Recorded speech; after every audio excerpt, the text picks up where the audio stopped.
morning, everyone. Good morning. Welcome all to our Shotsuki Sunday service this morning. So I was watching the news and I saw on the news that December 2nd, which was yesterday, was the 75th anniversary of the birth of the atomic age, which began when Enrico Fermi split an atom at the University of Chicago. So yes, it was the birth of atomic age. And even now, the world lives with atomic power and constantly discusses about how to best use the power. And along with the discussion of the use of atomic power has also come to the problem of the disposal of the radioactive waste. And particularly relevant to this problem was a statement by one of the former presidents of America. And he spoke of how the radioactive wastes are buried in deserts or underground in a lot of places in this country. And such an action is possible because America is a huge country, has huge land. But it also reflects how we think about nature in this country. So, how does Buddhism conceive mankind and nature? This question came into my mind, after that former president's speech, because he mentioned how it is often that mankind stands against nature. So it's kind of mankind and nature, it's different. So I'd like to talk about how Buddhism sees the mankind and nature. So the other day I was taking a walk in Berkeley, and as you know, the lake itself is surrounded by beautiful nature, and the leaves are changing their colors. And as I was walking, I saw some guys in a boat, fishing. And they were drinking something, maybe a beer, something out of a can. And I was kind of surprised when one of them, left the can on the shore when they left. And actually looking around, I didn't realize there were litter all sorts of places. It's relatively clean. Berkeley Lake is really clean, but there's some spots that has trash. And I also often see trash is thrown out of the car window.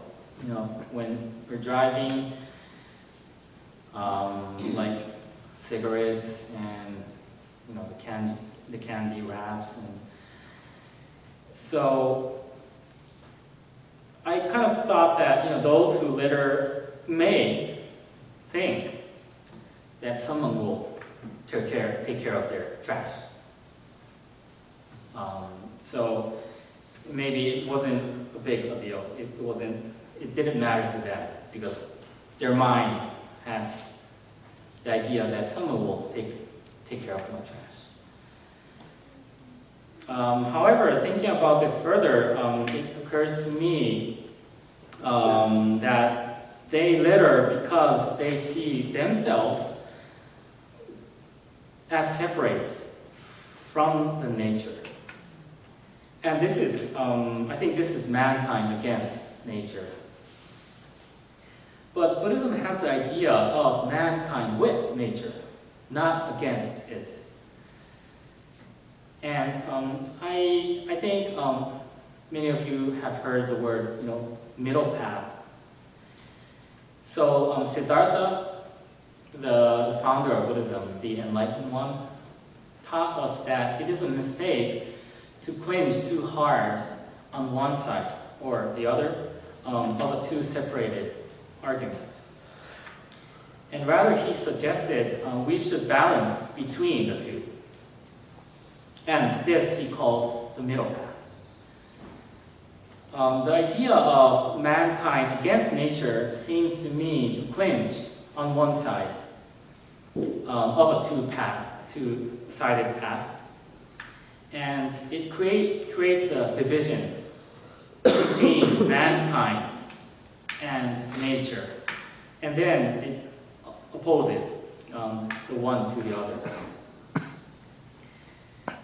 Shinran Shonin, the founder of our denomination of Shin Buddhism, shared his ideas about mankind and nature in his writings. Shinran's idea was that all things like the air, the sea, animals, plants, even humans, and other natural phenomena exist all together and are interdependent.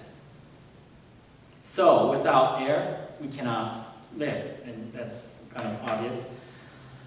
But plants produce the oxygen in the air, and the water in the rain makes the plants to grow.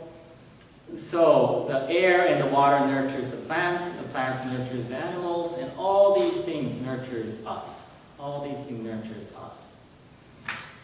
But unfortunately, we tend to separate that, humankind and nature. And Shinran, in one of his writings, he teaches us not to separate ourselves, human, off from animals, plants, and other aspects of nature. We must discover the middle path. Do not separate it.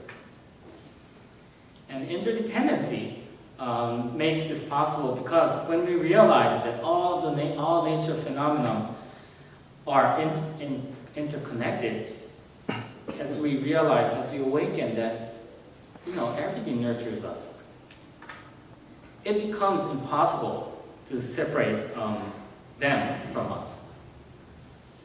Once we are awakened, it's impossible, and we should not separate it.